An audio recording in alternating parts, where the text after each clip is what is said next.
चलिए, good evening बच्चों। भाई रेगुलर प्रैक्टिस करते चलो। अगर रेगुलर प्रैक्टिस नहीं करोगे तो दिक्कत में आ जाओगे। जो रोज़ का काम है और जो नोट्स दिया हूँ उसी को फॉलो करना, उसके अलावा कुछ भी नहीं। ठीक है ना? थोड़ा लॉजिकली पढ़ो, क्या करना है क्या नहीं करना है। बेवकूफ़ टाइप की हरकतें नहीं करनी है अपने को। ठीक है। अभी जो नेक्स्ट हमारा पोर्शन है, जो हम लोग पढ़ने वाले हैं, the contract on the basis of performance. कितने तरीके से आप कॉन्ट्रैक्ट को परफॉर्म कर सकते हैं, ये हम लोग पढ़ने वाले हैं। तो बेसिकली हम लोग दो तरीके पढ़ेंगे। ठीक है, दो तरीके हम लोग पढ़ने वाले हैं। एक होता है एग्जीक्यूटेड कॉन्ट्रैक्ट। सिंपल है, ट्यूटेड यानी हो चुका है, परफॉर्म हो चुका है। मतलब यहां जो दो पार्टीज ने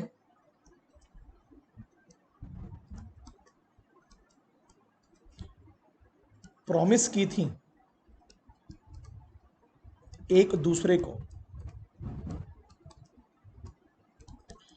वो उसे परफॉर्म कर चुके हैं। दे बोथ परफॉर्म्ड इट, यानी दोनों अपनी ड्यूटीज को फुलफिल कर चुके हैं। कौन सी दोनों parties? Promisor and promisee, offeror and offeree. मतलब परफॉर्मेंस के बाद तो प्रोमिसर प्रोमिसी कहलाते हैं। तो एग्जीक्यूटेड कॉन्ट्रैक्ट सिंपल लॉजिक में बार बार रिपीट करेंगे। क्या बोला मैंने आपको? अगर मैं इसको लिखित में बताऊं आपको, एक डेफिनेशन में लीगल में, कि जो भी लेन देन का वादा हुआ था, व्हाट इज लेन देन? Consideration in a contract. सही है मेरे बच्चों? जो भी लेन देन का वादा हुआ था, something in return, consideration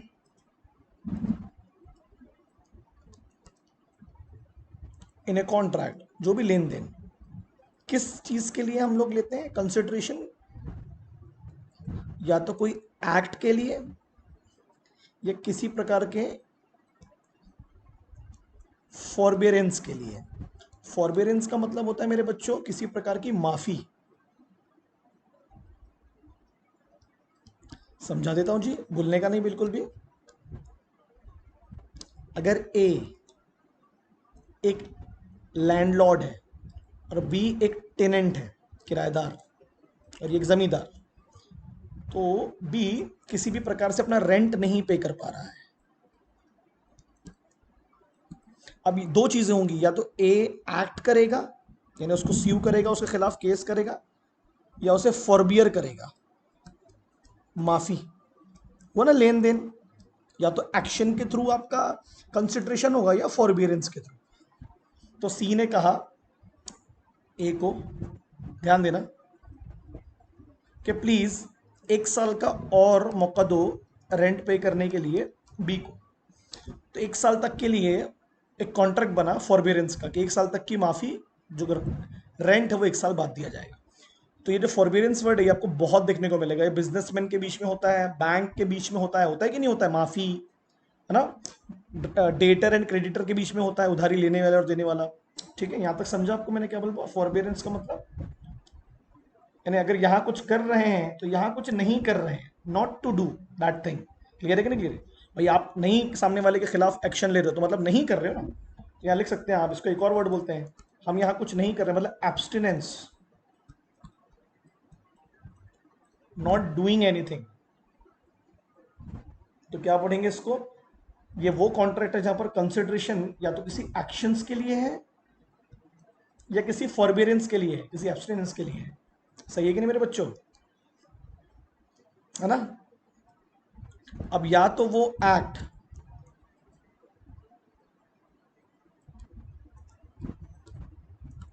perform किया जा चुका है दोनों पार्टीज के द्वारा, the act is done already, है ना, हो चुका है। एग्जीक्यूटेड, जो चीज परफॉर्म हो चुकी है, यानी जो एक्ट का वादा किया गया था, है ना।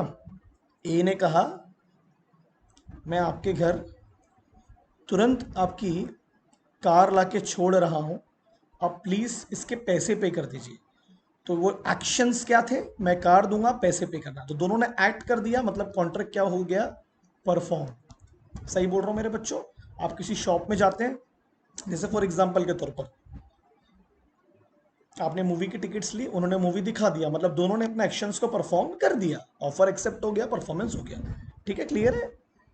अब दोनों के ऊपर किसी प्रकार की कोई लाइबिलिटी नहीं बची, है ना? और दूसरा क्या बोला मैंने, आपको कुछ नहीं करना है, मतलब जो एक्शंस लेने थे आप नहीं लेने वाले हो, द फॉरबियरेंस। और वो फॉरबियरेंस आप कर चुके हैं, माफी दे चुके हैं, है ना? Is done by one of party. एक ही तो पार्टी करेगी, दोनों पार्टी थोड़ी ना करेंगे। तो जब तो ये जब दोनों एक्टिविटीज हो चुकी हैं, एक एक्ट करने वाली, एक एक्ट को रोकने वाली, इसको हम क्या बोलेंगे, एग्जीक्यूटेड कॉन्ट्रैक्ट। जहां पर पार्टीज के ऊपर कोई भी ऑब्लिगेशंस नहीं बचती है। माफ कर दिए तो कहाँ की ऑब्लिगेशन बची, खेल खत्म। बराबर है कि नहीं बराबर है? जैसे किसान का लोन माफ होता है ना, फॉरबियरेंस मिलता है उसको बैंक की तरफ से, गवर्नमेंट की तरफ से। किसान ने अर्जी दिया, फॉरबियरेंस दो, आपने कॉन्ट्रैक्ट एक्सेप्ट कर लिया, ऑफर को किसने, गवर्नमेंट ने, बैंक ने, हो गया खत्म, दोनों ने एग्जीक्यूट कर दिया अपने कंसिडरेशन को, लेन देन को। ठीक है, ये हुआ एग्जीक्यूटेड, जहां दोनों पार्टीज अपने एक्ट को परफॉर्म कर चुकी हैं। अब आएंगे बेटा हम लोग दूसरे वाले पोर्शन में, दैट इज एग्जीक्यूटरी। क्या बोला मैंने मेरे बच्चों? एग्जीक्यूटरी, नाम से ही झलक रहा है, नाम से ही झलक रहा है कि यहां परफॉर्मेंस अभी हुए नहीं है, होने वाले हैं, है ना? परफॉर्मेंस, ध्यान देना, या promises is yet to be perform.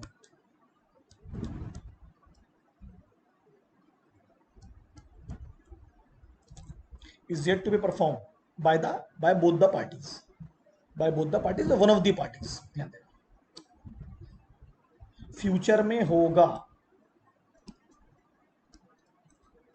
अभी से वादा दिया गया है, फ्यूचर में परफॉर्म होगा। सही है मेरे बच्चों? इसके दो एग्जांपल दे देते हैं आपको, भूलना नहीं है आपको।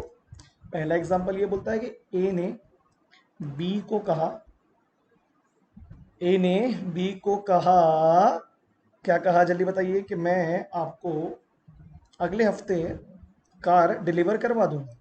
तो बी ने कहा ठीक है, मैं अगले हफ्ते ही पे करूंगा। तो दोनों ने अपनी ड्यूटीज फुलफिल कर दी कि yet to be perform, yet to be perform. समझ में आया, है ना? जब फ्यूचर में आप परफॉर्म करेंगे, ठीक है ना? जहां दोनों पार्टीज की ड्यूटीज अभी भी परफॉर्म हुई नहीं है, बाकी है। ठीक है, एक और एग्जांपल ले लेते हैं जी, कोई दिक्कत वाली बात नहीं है। आपने किसी कोचिंग क्लास में एडमिशन लिया,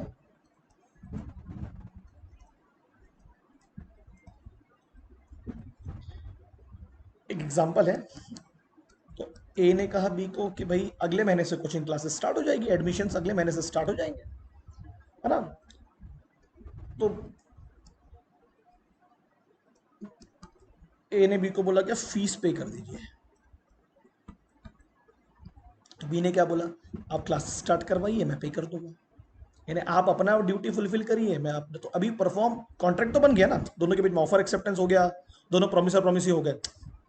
और मगर इन्फोर्सिबिलिटी कब होगी, मतलब बी क्या बोल रहा है, मैं तब फीस दूंगा जब आप मुझे पढ़ाना स्टार्ट करेंगे। तो ये जो एक्टिविटीज है, पढ़ाना और फीस, ये दोनों कब होने वाली हैं, फ्यूचर में।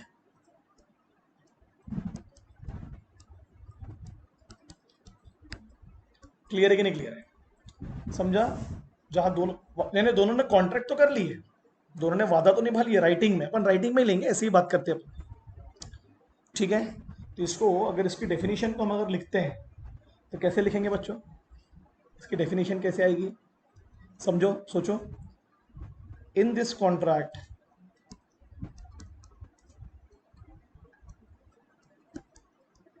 यही आपका आंसर है जो मैं लिख रहा हूं। ये जो कंसिडरेशन है, लेन देन है, the consideration is reciprocal obligation. Reciprocal का मतलब क्या होता है? अपोजिट। तुम भी परफॉर्म करोगे, हम भी करेंगे, मगर अभी नहीं, फ्यूचर में। रेसिप्रोकल ऑब्लिगेशन, ऑब्लिगेशन मतलब ड्यूटीज, दोनों कब परफॉर्म करने वाले हैं? फ्यूचर में। क्लियर है कि नहीं क्लियर है? And such consideration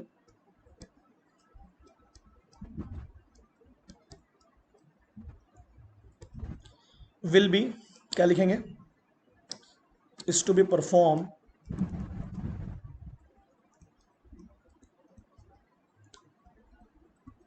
in near future. दोनों पार्टीज के प्रोमिसेस अभी बाकी हैं। ओके मेरे बच्चों, क्योंकि अभी तक आपने इसको परफॉर्म किया ही नहीं है।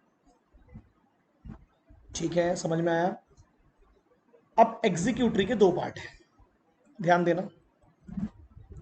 बहुत सरल सा एग्जांपल है जी, उसी उसी एग्जांपल को समझते हैं। आपने फीस पे कर दी पूरी,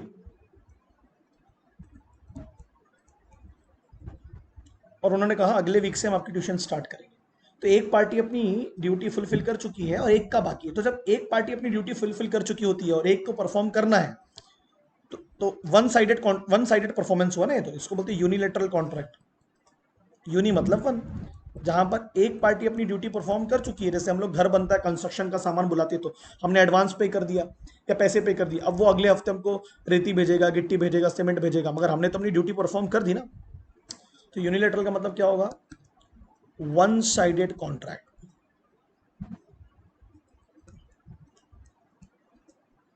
क्लियर है कि नहीं क्लियर है? ये दोनों किसके पार्ट हैं? मतलब पहला ये किसका पार्ट है? एग्जीक्यूटरी का।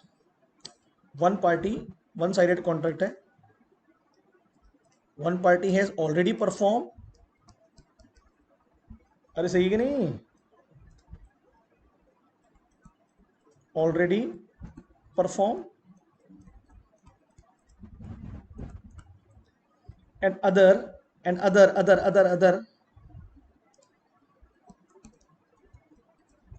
other one is yet to be।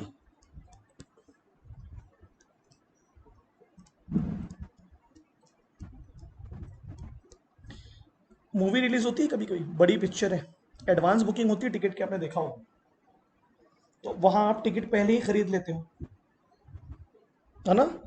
तो आपने तो अपनी ड्यूटी निभा दी ना। अब उनको आपको पिक्चर दिखाना, नहीं दिखाएंगे तो आप क्लेम कर दोगे।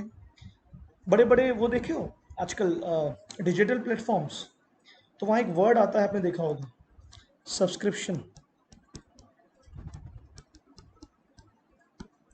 तो first you have to subscribe, है ना? तो आपने सब्सक्रिप्शन ले लिया, तो आपने अपनी ड्यूटी तो फुलफिल कर दी ना। अब वो आपको उसको जो सर्विस देने वाले, वो कब देंगे? After that.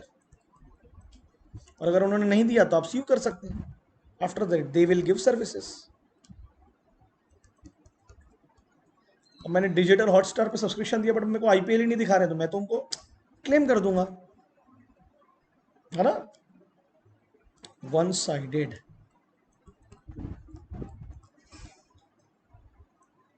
परफॉर्मेंस। समझा मेरे बच्चों? ठीक है, जैसे कि कैश ऑन डिलीवरी होता है, इसमें उन्होंने तो परफॉर्म कर दिया, हम परफॉर्म करने के, मतलब वो तो निकल गया ना गुड्स लेके, या हमने अगर डेबिट कार्ड से पे कर दिया। ओके, ये तो वो हुआ जिसमें एक पार्टी परफॉर्म कर चुकी है, दूसरे का बाकी। जिसको मैंने क्या बोला? यूनिलेटरल। क्या बोला मेरे बच्चों? यूनिलेटरल। अरे यार बड़ी दिक्कत है तेरे को भी। अरे ये कहाँ मेरा नाम आ गया बीच में?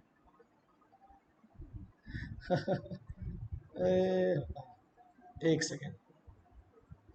अब आ गए भैया हम इसके बाद वाले पोर्शन में। ध्यान देना भैया, बड़ा इंपॉर्टेंट है।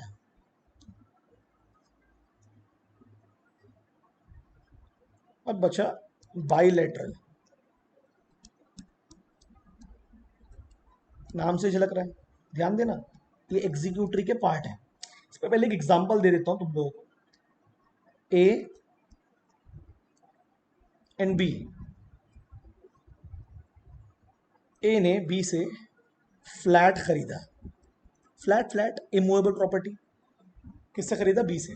बी हो गया उसका एग्जाम्पल सेलर, और ए हो गया जी बायर। तो उसने एक डाउन पेमेंट होता है ना, एक पहला अमाउंट होता है रजिस्ट्री का, वो पे कर दिया। For example 25% of the flat value, जितने का भी फ्लैट था उसका 25% पे कर दिया, ठीक है। और फ्लैट का क्या मिल गया आपको? पोजीशन, आप रह सकते हैं जाके उसको, ठीक है। तो बी ने आपको पोजीशन दे दिया और आपने उसको 25% का अमाउंट दे दिया, सही है जी। मगर अभी भी कुछ बाकी है क्या? अभी तक आपको फ्लैट का ओनरशिप नहीं मिला है, ओनरशिप राइट्स। वो कब मिलेंगे?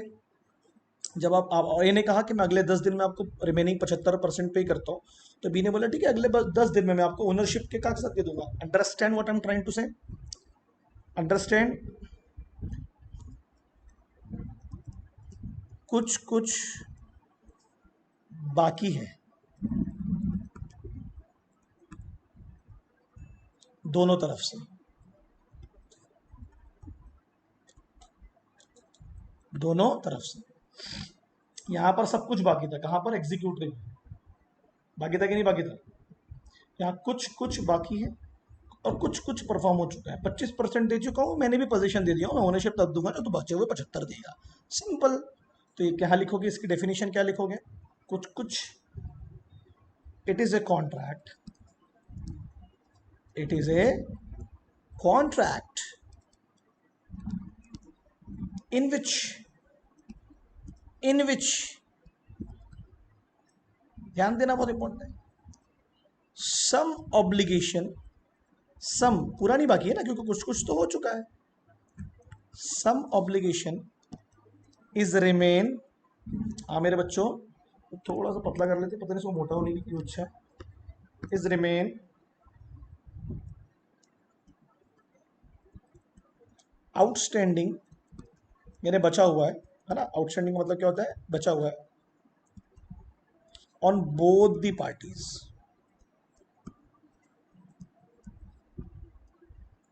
On both the parties, and they will perform in future. तभी तो आप एनफोर्स कर पाओगे। मान लो आपने 75% का पैसा पे कर दिया, बट वो आपको ओनरशिप के राइट्स नहीं दे रहा है।